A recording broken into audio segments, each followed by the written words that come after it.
Welcome dear students in Ritika Mathematics class. I hope you all are fit and fine.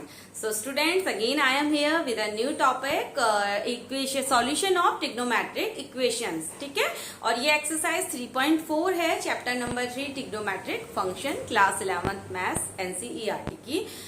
तो कुछ आज हम video में discuss करने वाले हैं सॉल्यूशन ऑफ ट्रिग्नोमेट्रिक इक्वेशन। तो चलिए समझते हैं टॉपिक को। ट्रिग्नोमेट्रिक इक्वेशन क्या होता है? जैसे हमने मैथ्स में आपने लीनियर इक्वेशन पढ़ा है, क्वाड्रेटिक इक्वेशन पढ़ा है, क्यूबिक इक्वेशन पढ़ा है एंड एक्सेट्रा, हमने कई तरीके की इक्वेशन मैथ्स में देखी हैं। उसी तरीके से हमारे पास ट्रिग्नोमेट्रिक इक्वेशंस भी होती हैं, जहां पर हमारे ट्रिग्नोमेट्रिक फंक्शंस को हम यूज करते हैं इक्वेशंस में। तो जैसे एग्जांपल हम ले सकते हैं sin x इक्वल्स टू 0। ठीक है, तो इनके लिए आपको एक सॉल्यूशन फाइंड करना है। सॉल्यूशन मीन्स आपको x की वैल्यूज फाइंड करनी होती है। देन एक अनदर एग्जांपल हो सकता है sin 2x plus cos x equals to 0 and all, इस तरीके से एक्सेट्रा। तो इस टाइप की इक्वेशन आपको अलग अलग तरीके से देखने को मिलेंगी। आपको tan x इक्वल्स टू 0 भी मिल सकता है, ठीक है, cot x इक्वल्स टू 0 भी मिल सकता है and tan x equals to √3 आपको यहाँ पर, इस तरीके से आपको कई तरीके की इक्वेशंस, ट्रिग्नोमेट्रिक इक्वेशन हमें मिलती हैं और जिसका हमें क्या फाइंड करना होता है, सॉल्यूशन फाइंड करना होता है। तो ये तो एग्जांपल है ट्रिग्नोमेट्रिक इक्वेशन के। तो जहां पर भी आप इस तरीके से इक्वेशंस को देखेंगे देन यू कैन गेट कि ये क्या है कि ट्रिग्नोमेट्रिक इक्वेशंस होती हैं। अब इनको हम सॉल्व कैसे करते हैं, ये हमारा एक्सरसाइज 3.4 के अंदर ये सारी बातें हम डिस्कस करने वाले हैं। तो ये एक इंट्रोडक्शन वीडियो है, इसमें मैं आपको बेसिक कॉन्सेप्ट बताऊंगी ट्रिग्नोमेट्रिक इक्वेशन के सॉल्यूशंस को लेकर के। ठीक है, अब चलिए आगे बढ़ाते हैं टॉपिक को। अब देखते हैं सॉल्यूशन कितने टाइप के होते हैं, यानी कि ट्रिग्नोमेट्रिक इक्वेशन को। ठीक है, तो नंबर ऑफ सॉल्यूशन, किसी भी ट्रिग्नोमेट्रिक इक्वेशन को हम दो तरीके से उसके सॉल्यूशन दे सकते हैं। फर्स्ट हमारा टाइप है प्रिंसिपल सॉल्यूशन, पहला होता है प्रिंसिपल सॉल्यूशन एंड सेकंड होता है general solution. Principal solution and general solution. ठीक है, अब प्रिंसिपल सॉल्यूशन क्या होता है? जब किसी भी ट्रिग्नोमेट्रिक इक्वेशन का सॉल्यूशन हमारा 0 से कहां तक, यानी कि जो हमारी x की वैल्यू होगी वो 0 के या तो इक्वल एंड ग्रेटर होगी एंड जो फाइनल उसकी लिमिट होगी वो अप टू 2 पाई तक होगी। यानी कि प्रिंसिपल सॉल्यूशन हमें इस लिमिट तक ही हमें सॉल्यूशन दे पाएंगे, जहां पर 0 इंक्लूड होगा, 0 इक्वल भी हो सकता है, 0 से बड़ी वैल्यू एंड फाइनल वैल्यू कहां तक रहेगी, 2 पाई से छोटी वैल्यूज तक, उसको हम कहते हैं प्रिंसिपल सॉल्यूशन। प्रिंसिपल सॉल्यूशन जैसे एक बार क्वाड्रेंट को समझ लेते हैं वापस हम यहाँ पर। तो हमारे पास होता है first quadrant, second quadrant, third quadrant and fourth quadrant. इस तरीके से हमारे पास क्वाड्रेंट होते हैं, ये तो हमें पता है।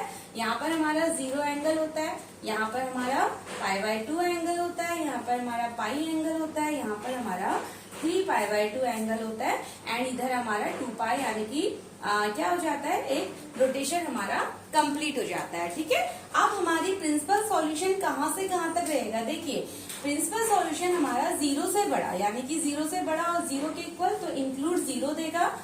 अच्छा, उसके बाद अब देखिए हमें पता है तो किसी भी ट्रिग्नोमेट्रिक फंक्शन की वैल्यू चेंज हो जाती है π/2 एंड 3π/2, यानी कि y एक्सिस पे जो भी एंगल हमें मिलते हैं वहां पर हमारी क्या हो जाती है, वैल्यू चेंज हो जाती है। जैसे एक एग्जांपल की हेल्प से मैं आपको इसको थोड़ा सा समझाती हूँ। जैसे हमने एक एग्जांपल लिया sin x इक्वल्स टू 0। ठीक है, मैंने एक एग्जांपल लिया sin x इक्वल्स टू 0। अब मुझे इसका प्रिंसिपल सॉल्यूशन फाइंड करना है। तो देखिए sin x इक्वल्स टू 0 का प्रिंसिपल सॉल्यूशन क्या हो जाएगा? हमें पता है कि प्रिंसिपल सॉल्यूशन की रेंज हमारी रहती है 0 से बड़ी, 0 के इक्वल एंड 2 पाई तक, यानी कि बिलो 2 पाई से नीचे हमारी इसकी रेंज होती है। तो इसके लिए हम प्रिंसिपल सॉल्यूशन अगर निकालेंगे तो हम क्या देखते हैं, यहाँ पर अब आप π/2 एंड 3π/2 एंगल को क्या कर देंगे, नेग्लेक्ट या इग्नोर हमें करना होगा, क्योंकि y एक्सिस पे जो एंगल बनते हैं वो क्या करते हैं, एंगल की यानी कि जब वो अपना आंसर देते हैं सॉल्यूशन में क्या हो जाएगा हमारा, हमने पढ़ा है ना, जैसे अगर हम देते हैं sin π/2 - x, यानी कि y एक्सिस का एंगल है, तो आप ये इधर क्या दे देगा हमें, कॉस की वैल्यू दे देता है, तो ये हमें कॉस एक्स देगा। तो कॉस एक्स हमें ये वैल्यू को नेग्लेक्ट करना है, हमें तो वैल्यू साइन पे चाहिए, हमें तो साइन की प्रिंसिपल वैल्यू चाहिए, ठीक है ना। तो इसके लिए हमारे पास केवल दो ही प्रिंसिपल वैल्यूज होती हैं। अगर हम साइन पे देखेंगे तो देखिए साइन 0, एक तो साइन एक्स, कहाँ पर साइन 0 पे हमें 0 मिल रहा है, तो एक तो एक्स की वैल्यू क्या हो जाती है 0, एंड दूसरी क्या हो जाएगी पाई बाय 2 पे हम इग्नोर करेंगे, पाई पे हम आएंगे 3 पाई बाय 2 पे हम इग्नोर करेंगे, एंड 2 पाई से छोटी वैल्यू है तो 2 पाई को भी हमें इग्नोर करना होता है। तो इसलिए हम क्या देखेंगे पाई पे। तो अब नेक्स्ट वैल्यू साइन की क्या हो जाएगी, देखिए साइन की जो नेक्स्ट वैल्यू यानी कि हम पाई के लिए चेक करते हैं, तो दैट इज, अब साइन की पहली प्रिंसिपल वैल्यू तो हमारी आ गई 0, एंड सेकंड वैल्यू क्या हो जाएगी, जहां पर साइन हमें 0 मिलेगा वो होती है पाई। आपको पता है कि साइन 0 यानी कि n पाई पे साइन की वैल्यूज क्या होती है हमारी पाई होती है। तो सॉरी 0, जब साइन 0 यानी कि n पाई पे हमारा साइन हमेशा क्या होता है 0। तो मैक्सिमम वो केसेस इस कंडीशन के लिए, अगर मैं साइन एक्स इक्वल्स टू 0 के लिए प्रिंसिपल वैल्यूज को देखूंगी तो क्या हो जाएगा, मैक्सिमम नंबर ऑफ केसेस 2 ही हमारे पास प्रिंसिपल वैल्यू के लिए आते हैं।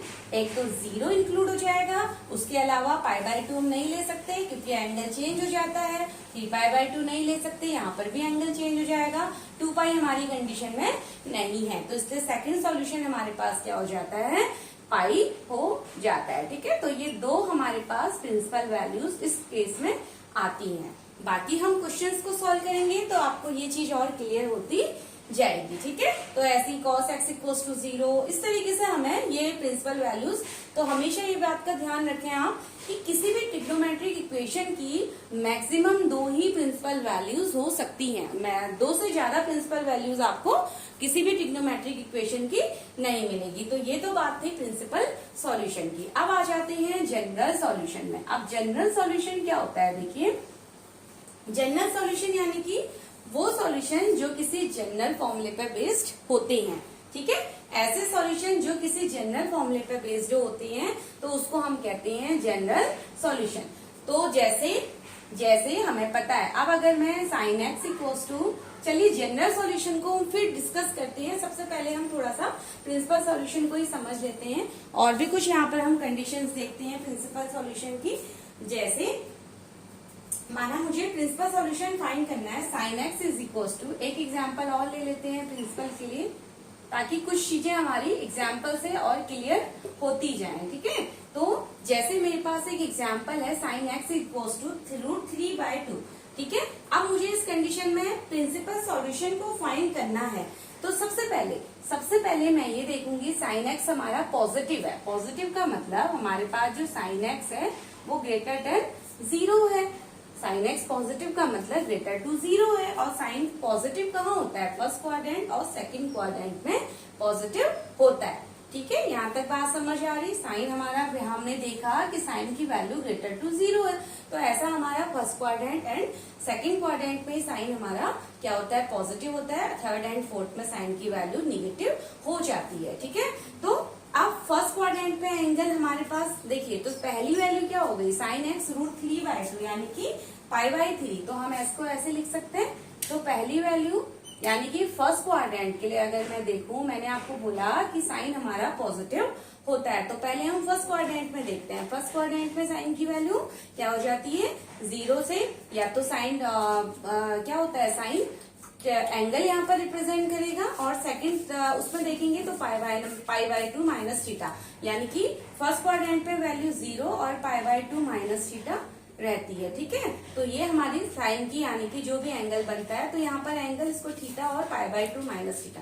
अब π/2 तो हम नहीं लेंगे, तो हम थीटा के लिए यहाँ पर वैल्यू चेक करते हैं, और साइन एक्स इक्वल्स टू √3/2 ये होता है हमारा साइन π/3। साइन π/3 की वैल्यू क्या होती है हमारी √3/2 होती है, ठीक है। तो साइन, तो सबसे पहले एक्स का यानी कि पहला प्रिंसिपल सॉल्यूशन हमें क्या मिल गया π/3। फर्स्ट प्रिंसिपल सॉल्यूशन हमें यहाँ पर π/3 मिल गया। अब मैंने आपको बोला था कि हमारे पास 2 प्रिंसिपल सॉल्यूशन हमें मिलते हैं, 2 से ज्यादा नहीं मिलते। तो पहला हमने फाइंड कर लिया। अब सेकंड सॉल्यूशन कहाँ पर मिलेगा, देखिए साइन पॉजिटिव है तो सेकंड फर्स्ट क्वाड्रेंट का सॉल्यूशन ये है, और सेकंड क्वाड्रेंट में ही हमें साइन पॉजिटिव मिलेगा और सेकंड क्वाड्रेंट में या तो वैल्यू होती है पाई बाय 2 प्लस थीटा या वैल्यू होती है पाई माइनस थीटा या पाई माइनस एक्स। ठीक है, जो भी हम एंगल लेते हैं तो हमें वो वैल्यू यहाँ पर, तो सेकंड में पाई, अच्छा पाई बाई 2 प्लस थीटा को तो हम यहाँ पर नहीं ले पाएंगे क्योंकि वाई एक्सिस का एंगल है, तो ये हमें साइन को कॉस में कन्वर्ट कर देगा, तो इसलिए हम second principal solution pi minus theta लेते हैं या पाई माइनस एक्स भी हम इसको ले सकते हैं। तो सेकंड सॉल्यूशन क्या हो जाएगा, देखिए एक्स की वैल्यू क्या आ गई पाई बाय 3, तो sine pi minus pi by 3, ये भी हमें क्या वैल्यू देगा √3/2 वैल्यू देगा और ये साइन पाई बाय 3 के इक्वल चल रहा है। तो पहली वैल्यू, देन सेकंड वैल्यू क्या हो गई, देखिए sine 3 pi minus pi that is 2 pi by 3 और ये भी वैल्यू देगा √3/2। तो इस केस में भी हमें एक्स क्या मिल गया, सेकंड केस में हमें साइन एक्स यानी कि 2 पाई बाय 3। तो यही हमारे मैक्सिमम हमें प्रिंसिपल सॉल्यूशन मिलेंगे, इसके अलावा हमें इस कंडीशन में प्रिंसिपल सॉल्यूशन नहीं मिलते। तो 2 पाई बाय 3 पे ये हमारा प्रिंसिपल सॉल्यूशन हो गया। ठीक है, इसके बाद अब आ जाते हैं, तो थोड़ा सा इस तरीके से हमारा प्रिंसिपल सॉल्यूशन को हमें फाइंड करना है। ठीक है, हमारा एंगल यहाँ पर 2 पाई से के इक्वल या 2 पाई से ग्रेटर नहीं होना चाहिए। ठीक है, तो ये आप ऐसे इसको चेक कर सकते हैं। अब आ जाते हैं कुछ फॉर्मूले की तरफ। ठीक है, मैं आपको बता देती हूँ कि प्रिंसिपल सॉल्यूशन कैसे हम फाइंड करते हैं। तो देखिए फर्स्ट कंडीशन हमारे पास प्रिंसिपल सॉल्यूशन हमें फाइंड करना है sine x equals to 0, sine x equals to 0। अब इस कंडीशन के लिए हमें प्रिंसिपल सॉल्यूशन फाइंड करना है। तो अब आपको पता है कि साइन x इक्वल्स टू 0 के लिए प्रिंसिपल सॉल्यूशन क्या हो जाएगा, देखिए साइन x इक्वल्स टू 0, मैंने आपको पहले भी बताया था कि साइन की वैल्यू क्या हो जाती है जब x इक्वल्स टू हमारा n पाई होता है, यानी कि हर पाई इंटीग्रल के पे हमारा मल्टीपल ऑफ पाई पे हमारा x हमेशा साइन x हमें क्या देगा 0 देगा, जहां पर वेयर आपका जो x है वो आपका कोई भी इंटीजर नंबर आप यहाँ पर पुट कर सकते हैं। ठीक है, x जो हमारा n है वो कोई भी इंटीजर नंबर आप यहाँ पर 1 -1 2 -2 3 -3 you can put any integer value, यानी कि कोई भी इंटीजर वैल्यू को n लेगा उस पर हमारी जो साइन x होता है वो हमारा 0 होता है। तो यानी कि साइन x के केस में हमारा n पाई क्या देगा आपको प्रिंसिपल वैल्यू देता है। ठीक है, एंड सेकेंड हमारे पास अब हम आ जाते हैं, अगर साइन की बात, अगर हमारे पास कॉस है, ठीक है, तो सेकंड कंडीशन में कॉस एक्स इक्वल्स टू अगर 0, अगर आपके पास इक्वेशन का फॉर्म किस तरीके का है, साइन एक्स इक्वल्स टू 0 है, कॉस एक्स इक्वल्स टू 0 है, तो उस कंडीशन में अब कॉस की केस में हमें एक्स क्या होना चाहिए, हमने पढ़ा था twice n plus 1 pi by 2, यानी पाई बाय 2 के ऑड मल्टीपल पे कॉस हमेशा हमारा 0 होगा, जहां पर आप n को क्या पुट कर सकते हैं, n कोई भी इंटीजर वैल्यू को ले चलेगा। ठीक है, तो आप इसको सॉल्व करेंगे, n की जगह कोई भी इंटीजर वैल्यू रखेंगे, cos x हमेशा हमारा 0 होता है, तो हमारी cos x इक्वल्स टू 0 के लिए ये इक्वेशन होती है सॉल्यूशन की। नाउ थर्ड अगर हम देखते हैं tan x equals to 0, tan x equals to 0, तो tan x भी हमारा n पाई की तरह हमारा वैल्यू देता है, यानी कि tan x का केस भी हमारा किसकी तरह होता है, साइन की तरह होता है। ठीक है, तो tan x इक्वल्स टू 0 अगर इस तरीके से है तो आप वहां पर भी हमारा सॉल्यूशन ये रहता है। अब अगर बाकी 3 एंगल्स हमें पता है, बाकी को हम क्या करेंगे, इनके इनवर्स लेके और इनके साथ कनेक्ट करके हम बाकी एंगल्स के सॉल्यूशन भी फाइंड कर पाते हैं। तो ये बात रही। नाउ फोर्थ, अब देखिए फोर्थ आपके पास कुछ इस तरीके की आपको इक्वेशन मिल सकती है, जैसे हमारे पास अगर है sine x equals to sine y. ठीक है, इधर तो क्या था, राइट हैंड साइड 0 था, तो हमारे पास ये सॉल्यूशन थे। अब अगर आपके पास इधर साइन एक्स है और इधर साइन वाई है, यानी कि एक्स साइन का x angle and y angle, इस तरीके की इक्वेशन है, तो उस कंडीशन में हमारे पास जो सॉल्यूशन होते हैं, ठीक है, इसको हम कहेंगे जनरल सॉल्यूशन, यानी कि इस कंडीशन में जो हमारे पास सॉल्यूशन होंगे वो क्या हो जाते हैं, साइन के केस में n पाई प्लस -1 की पावर n इंटू वाई। ठीक है, ये होता है, और n हमारा बिलोंग करेगा एनी इंटीजर नंबर से।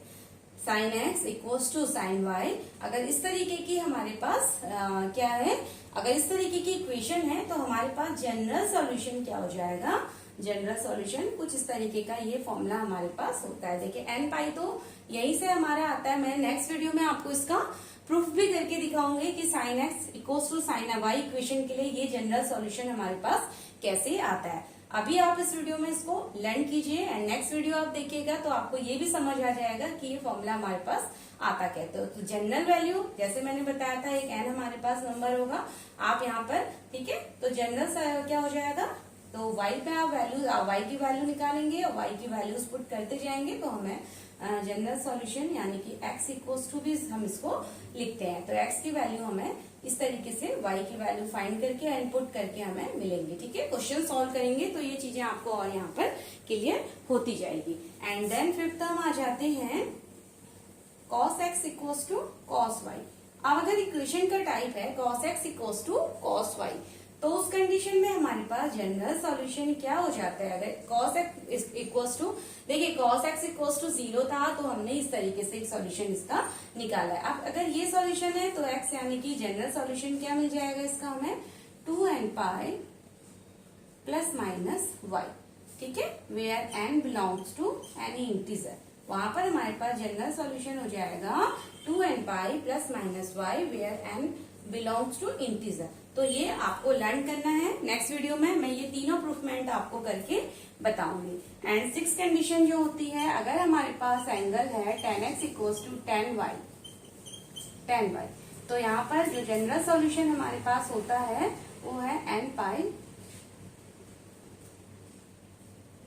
पाई प्लस माइनस y, ठीक है। ये हमारे पास जो वेयर n हमारा क्या होता है बिलोंग करेगा इंटीजर के साथ, तो वो हमारा हो जाएगा n पाई प्लस माइनस y। तो ये हमारे सभी जनरल सॉल्यूशंस और प्रिंसिपल सॉल्यूशन मैंने यहाँ पर लिख दिए हैं। चलिए नेक्स्ट वीडियो में हम इनको डिराइव करते हैं फॉर्मूला कि कैसे हमें ये सॉल्यूशन मिलता है।